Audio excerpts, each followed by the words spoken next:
let the theory crafters do what they're supposed to do, okay? I just still feel Oh like my the God. offstage Oh my gameplay God. belongs to Shiny Mark! That's right! Like many aspects of Smash, edgeguarding is an element of the game that seems simple on paper, but is actually an incredibly complex and intricate game state. It all starts with a win in neutral. Knock the opponent off stage, then damage them and cut off their escape by stripping their resources. Finally, you'll need to finish the edgeguard with a gimp to hit them far enough away to where their recovery won't make it, or wipe out the stock with a lethal hit. No way! Oh my God! Picture it as a high-stakes game of chess, where you are trying to predict your opponent's next move, but in this case, your pieces are hitboxes, and the board is the offstage area. This video will cover what edgeguarding is, how to understand its intricacies, and why edgeguarding as a whole is an underexplored tool in Smash Ultimate.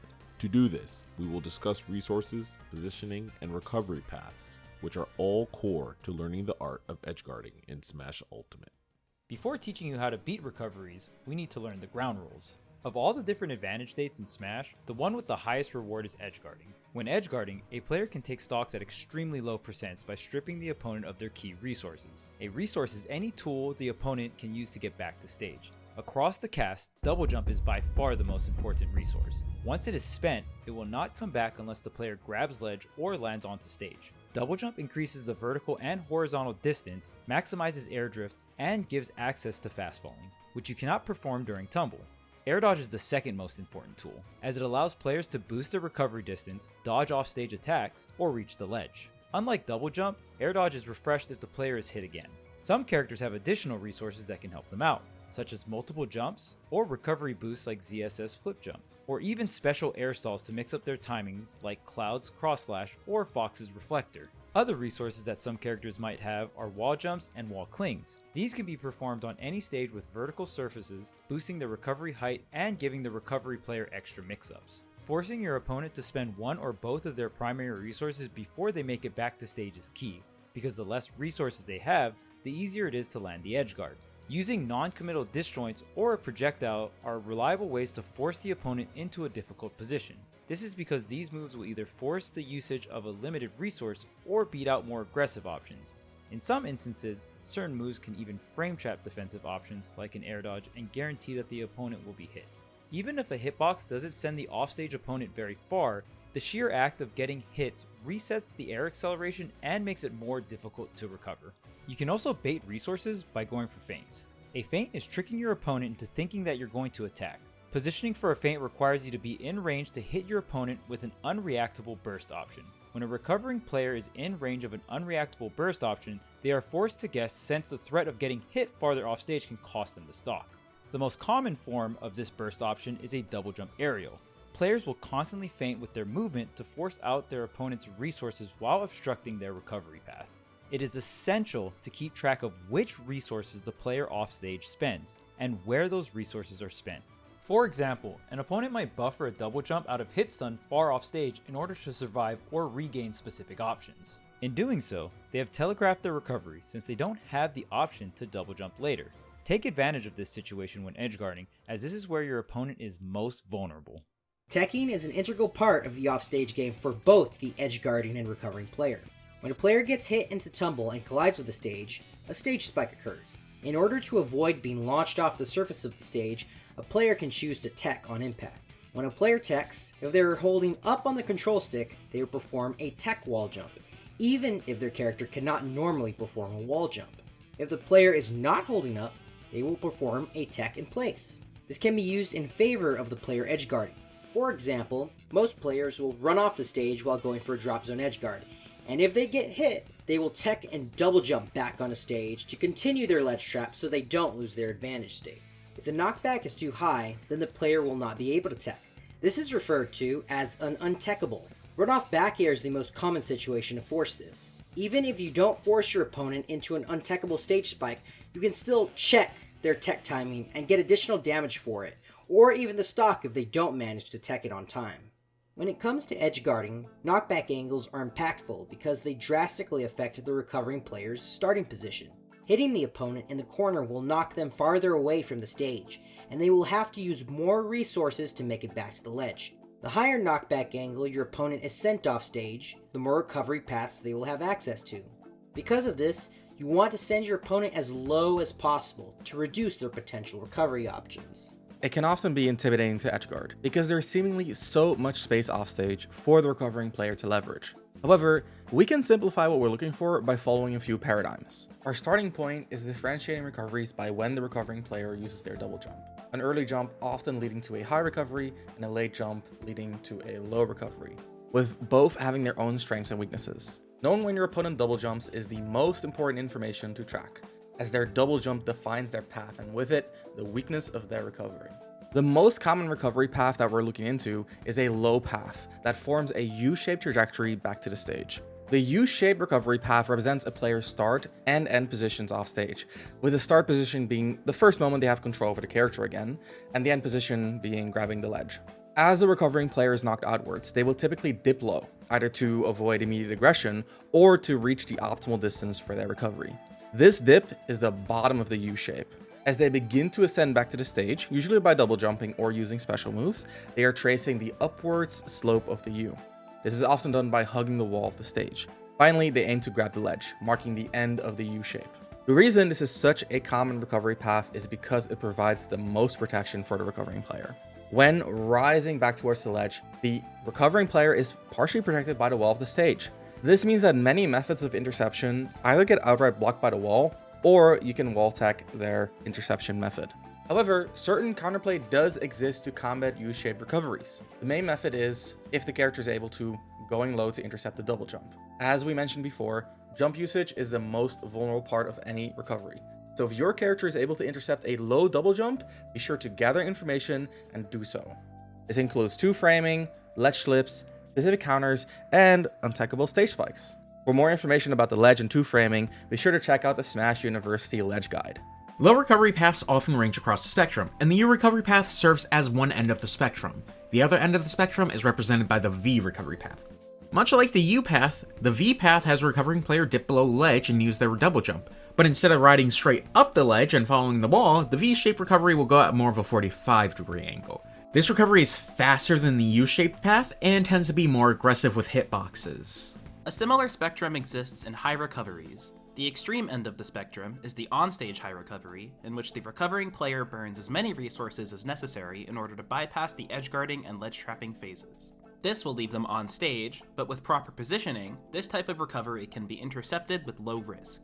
Oftentimes, you can show your opponent your willingness to stay on stage and force them to the ledge. In this case, an opponent will likely perform a ledge high recovery.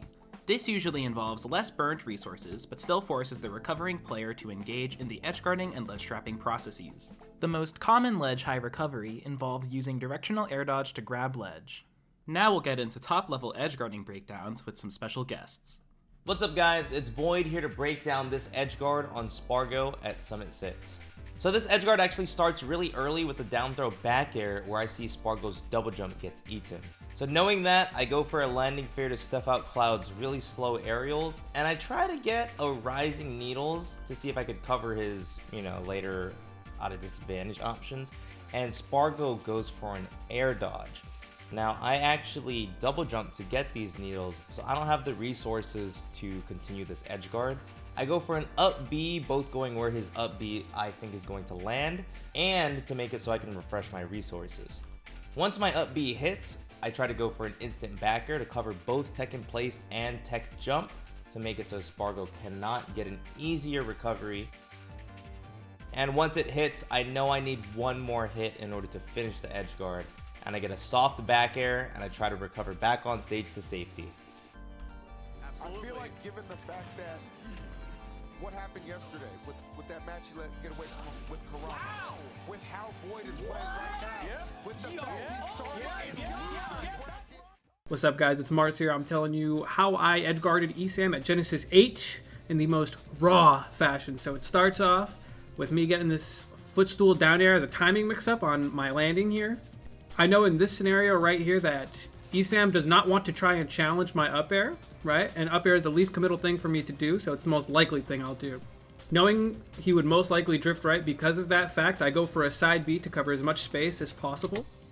I immediately down B back to stage because I need to refresh my resources, and it's going to take some time for him to even get close to recovering again.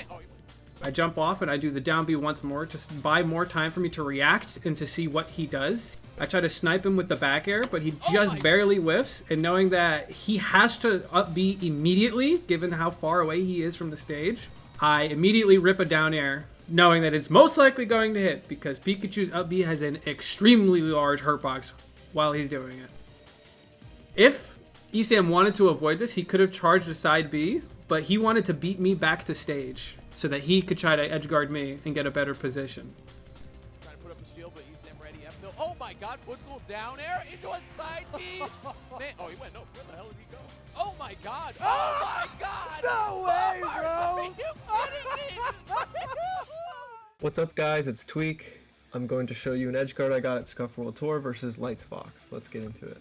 So first things first, I approach the ledge just to threaten a potential down tilt. But since Fox has all of his resources, that being double jump mostly, means I have to worry about Firefox and Illusion, which means he can go ledge height or below ledge height. So for now, I'm playing patient and trying to see what resources Fox uses before I decide what to go for. Fox double jumps, and Fox is above ledge height. So that means the most important thing for me to worry about is side B. He side B's at a pretty unorthodox height. Sephiroth doesn't have like super quick moves, and Sephiroth also doesn't have great out of shield. So I use a move that can just push Fox below ledge height to force him to only have one mix-up, which is up B. Fox can't grab ledge for a few frames after getting hit. This applies to everyone. So Fox has to be below ledge height and has to up B once again. So that means I can just use my checkmate scenario to win the game. Get up tilted by Light, get hit by a huge combo, and Light doesn't really know how to get in there without. Yo, wait a minute. That's the error right there. Absolutely. What's up, guys? It's Sonix here, and today I will be breaking down my edgeguard against Cola at port priority 8. Let's do it.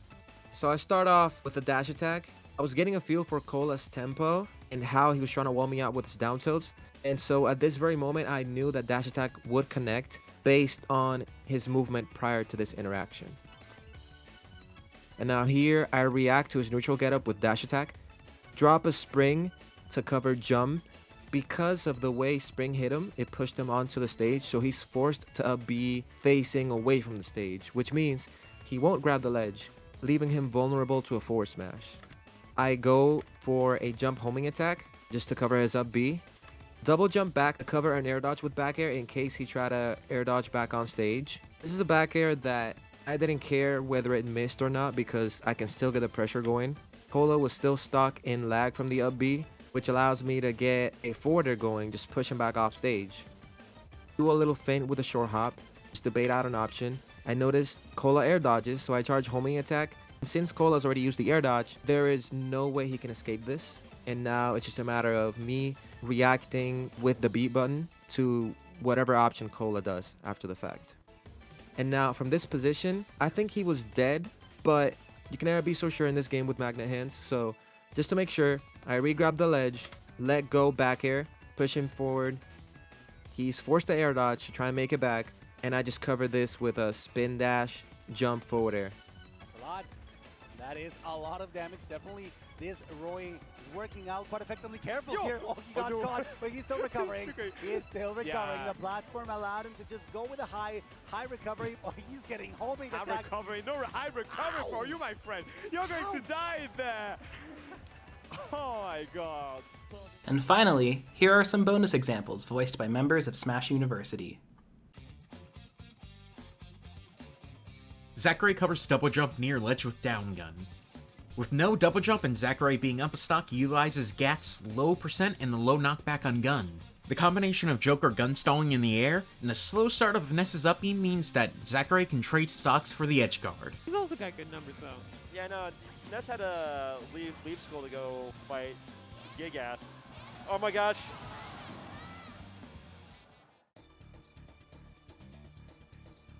In this last stock scenario, MKLeo pushes Spargo off stage and goes for a down air, which would immediately end the game. Even though this attempt misses, the down air conditions Spargo to be afraid of recovering from the bottom of the stage. After another neutral win, Spargo is pushed off stage again. Due to being conditioned by the previous interaction, which almost lost him the game, Spargo uses all of his resources to go high and land on stage. Leo capitalizes off of Spargo's fear and sends him at a low angle with back air. Without his double jump, he's forced to side B. Leo then times the down air spike to take the game. You can sense a little bit of desperation creeping in. Spargo, don't let the nerves be your worst enemy. No way! No way! Oh my God! He never misses those, and Leo steals main stage away from the clutches of Spargo in the most heartbreaking ending we've ever seen. At higher levels of play, your opponent will start to use combinations of different recovery paths alongside their character's unique tools to make an edgeguard as difficult as possible. I hope this video gives you a starting point to understanding the complex natures of the offstage game in Smash.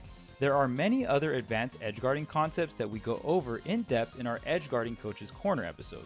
If you enjoyed the content, make sure to like and subscribe, and let us know in the comments your top 5 characters that are the strongest at edgeguarding.